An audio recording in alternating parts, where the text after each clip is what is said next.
Iran ti appoint Harliner Razaee as the new secretary àbí kí n pè ní the new head of Supreme National Security Council lélẹ́yìí tó máa fún Donald Trump àti Benjamin Netanyahu ní tough time díẹ̀. Bákan náà ni Netanyahu ó ń sọ nínú ọ̀rọ̀ yìí pé nígbà tóun bá ṣì wà ní ipò agbára wọn ò ní declare the state of Palestine láíláí.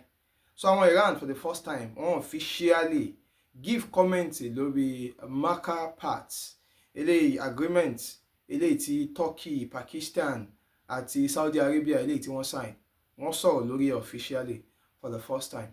Bákan náà ni 7.4 magnitude of earthquake ó ṣẹlẹ̀ ní Colombia lánàá níbi tá a ti ń rí new government wọn tó ti prioritize dídáàbòbò àwọn ọmọ Israeli ju àwọn ọmọ ìlú ẹ̀ gangan.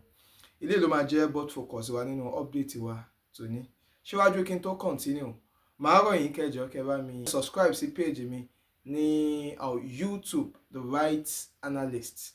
Ẹ rí i pé method mo fi ń ṣe fídíò yìí YouTube format ni lẹ́yìn tó já sí pé láti sin lọ màá máa submit àwọn videos mi sórí YouTube. Ó ṣeé ṣe kí n máa submit full video sórí Facebook ń bí báyìí. So ẹ jọ̀ọ́ ẹ subscription lórí YouTube kò dàbí ti Facebook tẹ́ máa ní láti sanwó. You just have to subscribe so that ẹ receive notification ní ìgbà tí màá ti ń drop a video. So gẹ́gẹ́ bó ń ṣe sọ Harliner Razaee ó replace Mohammed Bagher Zulgadar òun ni Supreme National Security Council the head òun ni tẹ́lẹ̀. So Harliner Razaee òun gangan ló wà níbẹ̀ léyìí tí wọ́n pa ní on the 24th of March. Àmọ́ màá sọ yìí pé àwọn Donald Trump wọ́n ṣe big mistake because the router wọ́n describe Harliner Razaee as hardliner. Tẹ́ bá ń gbọ́ kì í jà during Iraq-Iran war. Kódà lẹ́yìn ìgbà tí àwọn Iran tí wọ́n ti gba territory wọn tán ó sì ń bá Saddam Hussein fà lọ ní pé aláwọn ò ní gbà. So òun ni the chief commander during this war. Lílo tó jẹ́ pé ó ní experience. Tábàdé tí wọ́n ń sọ̀rọ̀ western diplomacy ẹni tó tún close mọ́ ni. Bó tiẹ̀ jẹ́ pé Harliner Razaee tá bá ń sọ̀rọ̀ diplomacy òun ju Razaee lọ. Àmọ́ tá bá ń sọ̀rọ̀ yìí pé kéèyàn má fẹ́ gbọ́ yìí pé ceasefire fẹ́ wáyé, this man called Razaee òun náà ni. So the more bí àwọn Donald Trump bá ń believe pé àwọn lè pa olórí àwọn Iran láti di agbára wọn kan, the more ni wọ́n make a mistake because àwọn olórí tuntun tí wọ́n máa yọ ẹni tá máa fún wọn ní tough time ni. So ẹ jẹ́ kí n play ọ̀rọ̀ Treaty Passy fún yín. Òun náà sọ the significance of appointing this man. So ẹ gbọ́ lẹ́nu this American-based analyst, Treaty Passy. Ẹ gbọ́. I'm sure that they're going to prove to be quite important, but exactly what their importance is frankly very difficult to tell at this moment, mindful of the fact that there is a tremendous amount of opacity about what actually is going on inside the Iranian system at this point.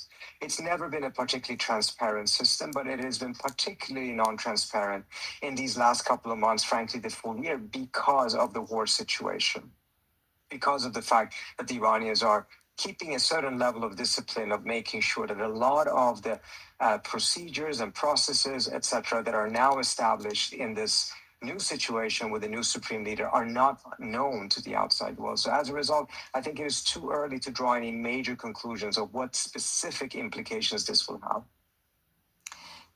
Do you think then, sort of in theory, the hardliners at the moment are dominating this phase? And also, what would it mean then for the younger generation of the IRGC? Well, first of all, I do think that because of the war situation, undoubtedly, the IRGC and hardline elements within the IRGC have become much, much stronger than they were before. Not to say that they were weak before, but a war situation does benefit the generals, not the diplomats. At the same time, the Iranians did agree to the MOU. They have engaged in this diplomacy. So I think there's a tug of war between the two sides, but they're not necessarily working against each other all the time either. I think, for instance, there is probably a greater degree of consensus amongst the decision makers within the Iranian system of what their ultimate goal is. Now, tactical differences are probably quite profound, but strategic objectives, I don't think there is a significant difference between the different sides at this point.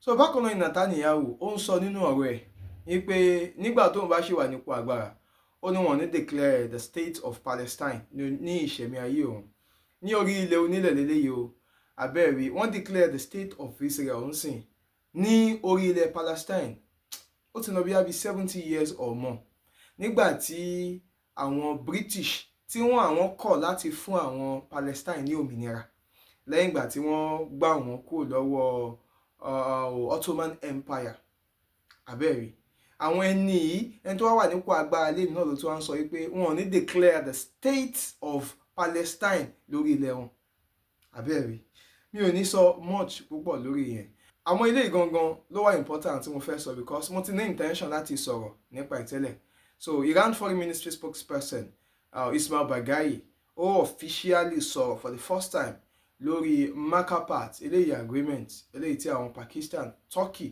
àti Saudi Arabia tí wọ́n sign ó ń sọ nínú ọ̀rọ̀ yìí pé wọ́n sign ní agreement against Iran nítorí pé àwọn ní good relationship pẹ̀lú Pakistan àti Turkey. There's no reason, as you mentioned, for us to be concerned that the two neighboring countries, Turkey and Pakistan, as well as Saudi Arabia, three countries with which we share deep religious, historical, and civilization ties, would have this pact aimed against Iran. The history of friendship between the nations of Turkey and Pakistan as two neighboring Muslim countries is long-standing, and the intertwined cultural bonds between the nations of Iran, Pakistan, and Turkey are completely clear. As I mentioned, this development is an importance. Mo káwọn èèyàn kan lábẹ́ comment section lọ́jọ́ tí mo analyze reason eléyìí tí agreement yìí tó fi léwu fún Donald Trump àti Benjamin Netanyahu. Àwọn kan sọ lábẹ́ comment section ni pé Iran gan ò safe bẹ́ẹ̀ ni àmọ́ mi ò really need láti sọ much mọ́ because ọ̀rọ̀ náà lẹ ti gbọ́ láti ẹnu Iran Foreign Ministry spokesperson yìí. So bákan náà ẹ jẹ́ kí n parí fídíò mi pẹ̀lú this report of 7.4 magnitude earthquake eléyìí tó ṣẹlẹ̀ ní Colombia lẹ́yìn tí wọ́n capture díẹ̀. Report ń jẹ́ kó yé wa pé a new government eléyìí tí ó wà ní Colombia ó prioritize dídáàbòbò àwọn ọmọ Israeli àwọn Jew ju àwọn ọmọ ìlú ẹ̀ gangan. Ó jẹ́ nǹkan tí ó yani lẹ́nu. Ẹ jẹ́ kí n máa fi lè ṣe lọ́jà rí. Ẹ má gbàgbé láti bá mi subscribe sórí page mi lórí YouTube The Right Analyst. Màá fi link ẹ̀ sí abẹ́ comment section. Ẹ jẹ́ kí n máa fi lè ṣe lọ́nà títà máa ra nínú next update wa. Mo rí yín náà. Ire.